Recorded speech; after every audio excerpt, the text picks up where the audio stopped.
grâce au progrès de la technologie moderne. Le lieu de sépulture de la reine Néfertiti, figure emblématique de l'Égypte antique, a enfin pu être découvert. Depuis plus d'un siècle, Néfertiti est considérée comme l'une des femmes les plus importantes de l'histoire ancienne et la reine la plus importante d'Asie. L'histoire retient la reine Néfertiti comme l'incarnation de la beauté du pouvoir et de la perfection. Pourtant, un mystère demeure irrésolu depuis plus de 300 ans. Que lui est-il réellement arrivé? Son corps n'a jamais été retrouvé, donnant naissance à d'innombrables théories. Certains affirment qu'elle a été exilée, d'autres qu'elle a été assassinée, tandis que beaucoup soupçonnent un complot ourdi au sein de la cour royale égyptienne. Aujourd'hui, la science médico-légale moderne pourrait enfin révéler la vérité. Ça, des scanners et des analyses. ADN de pointe ont mis au jour des indices troublants de violence, de manipulation délibérée et d'une dissimulation royale si extrême qu'elle a failli effacer Néfertiti de l'histoire. La reine la plus influente d'Égypte a-t-elle été trahie par ses proches? Son destin a-t-il été dissimulé pour protéger le trône et préserver une dynastie? Ce que les scientifiques ont découvert est aussi troublant qu'étonnant. C'est l'histoire d'une momie non identifiée d'une reine disparue et d'un buste légendaire qui a empêché qu'elle ne tombe dans l'oubli. Depuis plus d'un siècle, le visage de la reine Néfertiti captive le monde. Calme, élégante et d'une beauté intemporelle, son célèbre buste en calcaire semble presque vivant, les traces de peinture encore visibles autour de ses yeux, comme si elle avait cligné des yeux il y a quelques instants à peine. Son image est omniprésente dans les manuels scolaires, les documentaires, les musées et les livres d'histoire. Si son visage est devenu l'un des plus reconnaissables du monde antique, son corps lui a disparu. Sa tombe n'a jamais été retrouvée. Son lieu de repos final demeure un mystère. Or, de façon inattendue, la science moderne semble avoir enfin percé des indices sur son sort. Les découvertes des chercheurs sont profondément troublantes. Néfertiti n'a pas simplement sombré dans l'oubli, elle a disparu. Vers la 12e année du règne d'Akhenaton, son époux qui dura 17 ans, son nom cessait soudainement d'apparaître dans les archives historiques. Il n'existe aucune inscription funéraire claire, aucune tombe confirmée et aucun récit fiable des circonstances de sa mort. Certains chercheurs ont suggéré qu'une maladie ou la peste aurait pu l'emporter. D'autres pensaient qu'elle était morte de cause naturelle, mais une possibilité plus troublante planait en filigrane. Et si quelqu'un l'avait intentionnellement effacée de l'histoire? C'est alors que eut lieu la découverte de la tombe Kv21. En 1817, au cœur de la vallée des rois en Égypte, des archéologues mirent au jour un tombeau oublié enfoui sous les sables du désert. À l'intérieur du tombeau se trouvaient 2 momies féminines. Les 2 momies étaient gravement endommagées, décapitées et dans un état de décomposition avancée. Aucun nom, aucun bijou, aucune inscription funéraire ne permettait de les identifier. L'une d'elles, connue sous le nom de Kv20 et 1B, fut cataloguée et conservée en vue d'études ultérieures. Pendant des décennies, les chercheurs s'efforcèrent d'en extraire de l'ADN exploitable. Les restes étaient tout simplement trop fragiles, et le matériel génétique s'était détérioré au fil des millénaires. Puis en 2022, tout a basculé. Grâce aux technologies de séquençage de nouvelle génération, les scientifiques ont enfin pu récupérer suffisamment d'ADN pour établir un profil mitochondrial complet. Leur découverte fut stupéfiante. Kv41b partageait le même haplogroupe maternel que Toutankhamon. Cela signifiait qu'elle n'était pas seulement liée à la famille royale égyptienne, mais qu'elle en était membre. Les indices laissent une pixie qu'il pourrait s'agir d'une sœur, d'une tante, ou peut-être d'une parente encore plus proche.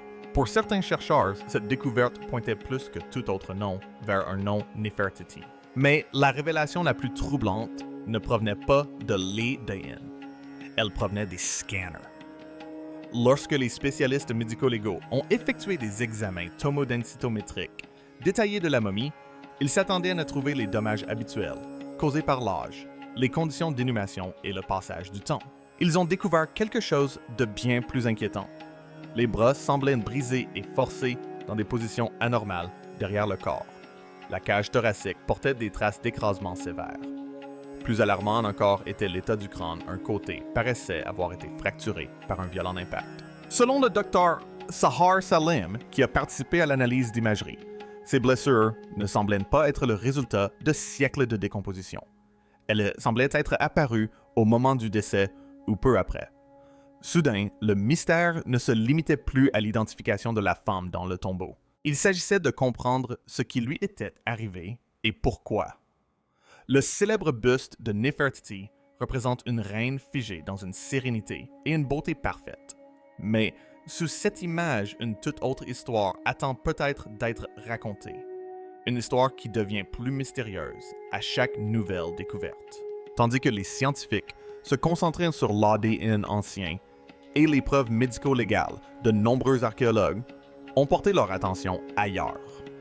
Ils ont commencé à chercher des indices dans les murs de pierre, convaincus que le dernier chapitre de l'histoire de Néfertiti pourrait être caché à la vue de tous. Leurs recherches les ont menés au tombeau le plus célèbre d'Égypte.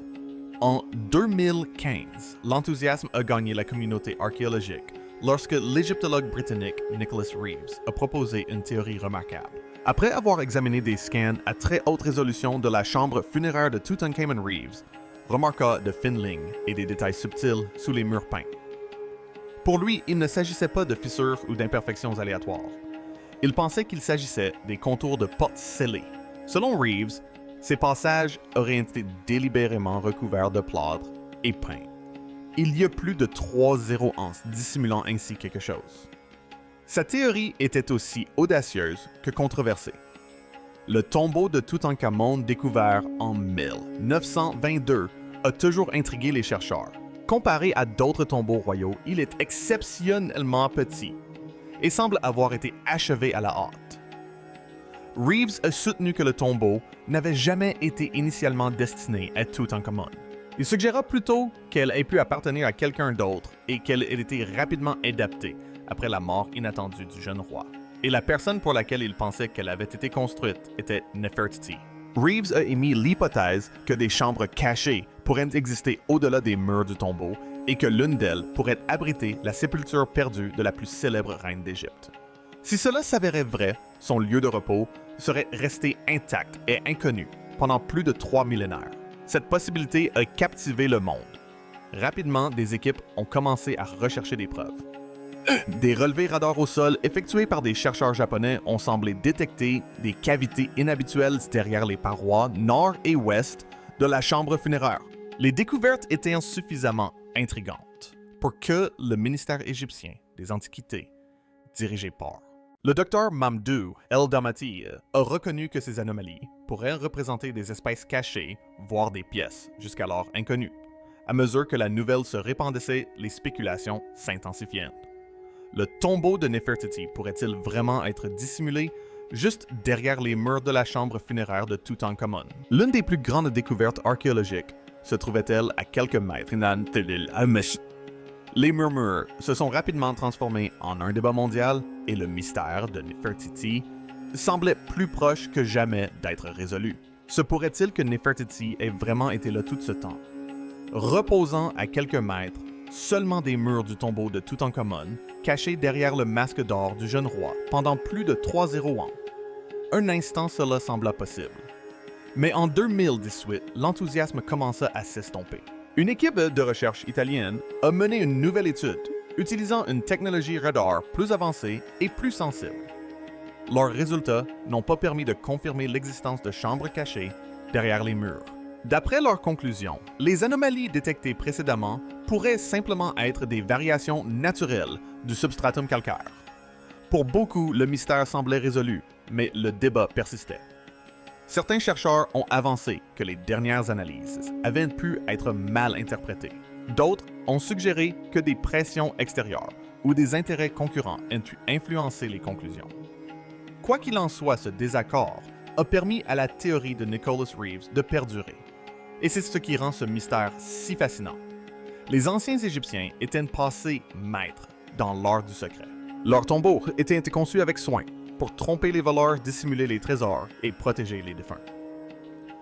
Passages secrets, fausses portes et tromperies élaborées étaient une monnaie courante dans les sépultures royales.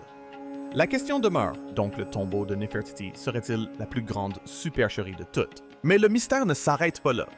Bien avant l'apparition des tests ADN et des relevés radars, les égyptologues se débattaient déjà avec une autre question troublante qui a régné sur l'Égypte durant les années tumultueuses qui ont suivi la mort d'Oakenanos et précédé l'avènement de Toutankhamon. Des documents anciens mentionnent un pharaon mystérieux du nom de Smenkhkarê, un souverain apparu soudainement qui régna brièvement, puis disparu de l'histoire presque sans laisser de traces. Pourtant, certains chercheurs ont avancé une hypothèse surprenante. Et si Smenkhkarê n'était pas un homme, depuis des années, un nombre croissant d'érudits explorent la théorie selon laquelle Nefertiti elle-même aurait pu accéder au trône sous une autre identité royale. Loin d'être une pure spéculation, cette idée est étayée par des indices intrigants trouvés dans des inscriptions endommagées, des reliefs de temples et des fragments de documents historiques. Certaines images semblent représenter un souverain arborant des symboles royaux incontestables, traditionnellement associés à un roi notamment, la double couronne d'Égypte et les fausses barbes cérémonielles. Dans plusieurs cas, des noms et des titres semblent avoir été modifiés ou effacés, avec des traces suggérant des liens avec le statut royal de Nefertiti. Si cette théorie est correcte, alors Nefertiti n'aurait peut-être jamais disparu après la mort d'Akhenaton. Elle a peut-être et continué à régner sur l'Égypte en secret, adoptant une nouvelle identité de pharaon, tandis que les générations suivantes s'efforçaient d'effacer de l'histoire toute trace de son règne. Selon l'égyptologue Joyce Taldesley, Nefertiti était bien plus qu'une reine. Elle exerçait une influence et une autorité religieuse extraordinaire, figurant aux côtés d'Akhenaton parmi les figures les plus puissantes d'Égypte. Alors que le règne d'Akhenaton touchait à sa fin, un phénomène inhabituel commença à apparaître dans les archives historiques. Les inscriptions commencèrent à désigner Nefertiti par des titres et épithètes royaux masculins, un honneur qu'aucune reine égyptienne avant elle n'avait jamais reçu. S'agissait-il d'un simple symbolisme ou du début de quelque chose de bien plus important? Certains chercheurs pensent que cela pourrait avoir marqué une transition de pouvoir discrète, les premiers signes que Nefertiti se préparait à régner en tant que pharaon à part entière. Les preuves deviennent encore plus intrigantes à l'intérieur du tombeau de Toutankhamon. Plusieurs objets enterrés avec le jeune roi semblent avoir été créés pour quelqu'un d'autre. Sur certains objets en or, des inscriptions portent des traces de modifications hâtives. Des références féminines ont été effacées et remplacées par des références masculines, comme si l'identité du propriétaire d'origine avait été délibérément changée. Certains érudits avancent que ces objets ont été initialement conçus pour une souveraine peut-être Nefertiti elle-même, régnant sous le nom de Smenkhkarê avant d'être réutilisée pour la sépulture de Toutankhamon. Si cela s'avère exact, cela suggère quelque chose de remarquable. L'héritage de Nefertiti n'a peut-être pas simplement été effacé. Il a peut-être été réécrit et réutilisé, ne laissant derrière lui que de faibles traces. Le mystère s'épaissit lorsque les historiens se penchent sur le règne de Smenkhkarê. Des documents anciens indiquent que ce souverain énigmatique a gouverné l'Égypte pendant moins de 3 ans avant de disparaître complètement des archives historiques. Aucune tombe n'a été formellement identifiée et aucune momie n'a été formellement rattachée à ce souverain. Il ne reste que des fragments d'inscriptions des noms altérés et des questions sans réponse. Cela a conduit certains chercheurs à soupçonner que le souverain disputé entre Akhenaton et Toutankhamon n'était pas un roi oublié, mais Nefertiti elle-même régnant sur l'Égypte sous une nouvelle identité royale. Si cette théorie est exacte, tout change. Nefertiti n'a pas disparu après la mort d'Akhenaton. Au contraire, elle aurait pu accéder au plus haut rang du royaume avant que les générations suivantes n'effacent systématiquement les traces de son règne. À l'instar du célèbre buste qui a préservé son visage, l'histoire n'a peut-être conservé qu'une partie de son histoire enfouissant le reste. Et alors même que les égyptologues pensaient que le mystère ne pouvait pas devenir plus complexe, une autre momie est entrée dans l'enquête. Connue simplement sous le nom de la jeune dame, elle a été découverte dans Cave 35, le tombeau qui contenait également les restes d'Amenhotep II et de plusieurs autres momies royales. Au début, elle a attiré peu d'attention. Elle ne portait aucune inscription permettant de l'identifier aucun trésor royal. et aucun indice évident ne révélait son identité. Sa dépouille était gravement endommagée et pendant des années, elle fut traitée comme une simple figure anonyme parmi les innombrables morts d'Égypte. Mais cet anonymat ne durerait pas longtemps. Puis en 2010, tout a changé. Une étude ADN révolutionnaire publiée dans le Journal of the American Medical Association JAMA a révélé une découverte stupéfiante. La mystérieuse femme, connue sous le nom de la Jeune Dame, n'était pas seulement la mère biologique de Toutankhamon, elle était aussi la sœur germaine d'Akhenaton. Cette découverte a provoqué une onde de choc dans le monde de l'égyptologie.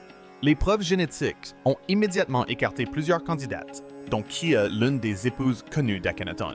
De ce fait, l'attention s'est de nouveau portée sur la femme disparue la plus célèbre de l'Égypte antique, Nefertiti. Mais un problème se posait. Pendant des décennies, la plupart des érudits ont cru que Nefertiti n'était pas la sœur d'Akhenaton. Les preuves historiques suggéraient généralement qu'elle était issue d'un milieu différent, peut-être la fille d'un haut fonctionnaire ou diplomate nommé Cela a confronté les chercheurs à une question difficile. Le A.D.N. désignait-il une toute autre femme de la famille royale? Ou l'histoire avait-elle toujours mal interprété les origines de Nefertiti? Le mystère s'épaissit encore lorsque les scientifiques examinèrent de plus près les restes de la jeune dame. Son visage portait les marques d'un traumatisme terrible. Sa mâchoire était fracturée.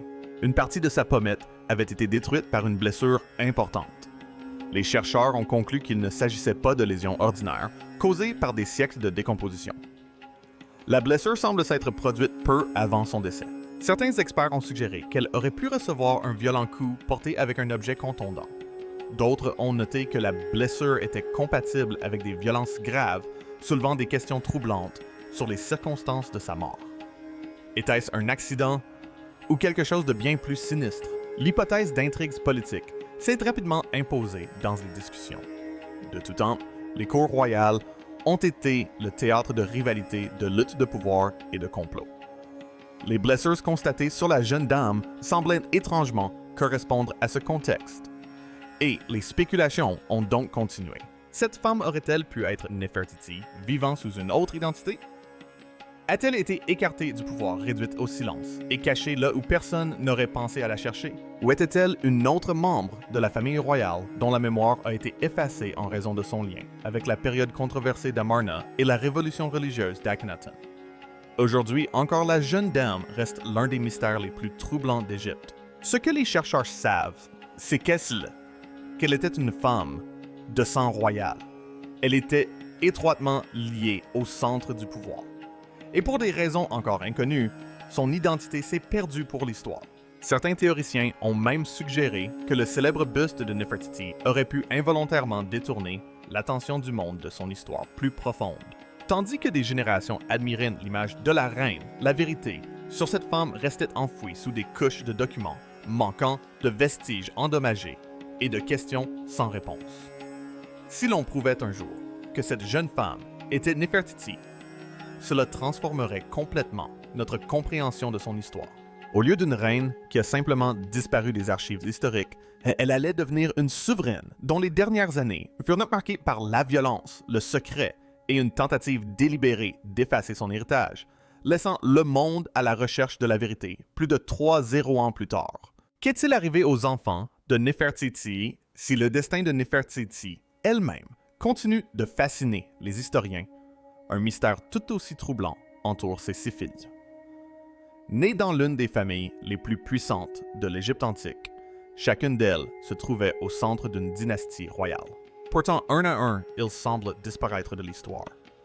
Leur nom, Mereteten, Meketeten, Enkisen, Poten, Neferuaten.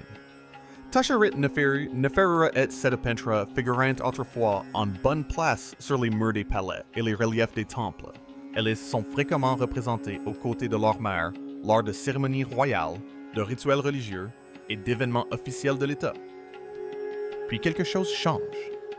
Après la 12e année du règne d'Akhenaton, les archives historiques commencent à se taire. L'une après l'autre, les filles disparaissent, laissant derrière elles plus de questions que de réponses. L'une des premières disparitions fut celle de Meketaten, la deuxième fille de Nefertiti. La plupart des historiens pensent qu'elle mourut aux alentours de la 14e année du règne d'Akhenaton. À l'intérieur du tombeau royal d'Amarna, une remarquable fresque murale représente des membres de la famille royale en deuil. Mais même cette image poignante est devenue source de débat. La scène inclut une nourrice tenant un nourrisson, un détail inhabituel dans ce qui semble être un cadre funéraire. Certains chercheurs se demandent si Meketaten n'aurait pas péri en couche, le bébé ayant survécu. D'autres avancent que l'enfant pourrait avoir été un autre membre de la famille royale. La vérité demeure incertaine. Il y a aussi Ankhesenpeeten, sans doute la plus célèbre des filles de Nefertiti. Après l'effondrement de la cour d'Amarna, elle réapparut sous un nouveau nom, Ankhesenamun. Elle devint l'épouse de Toutankhamon, son demi-frère, et régna brièvement à ses côtés durant l'une des périodes les plus tumultueuses de l'Égypte.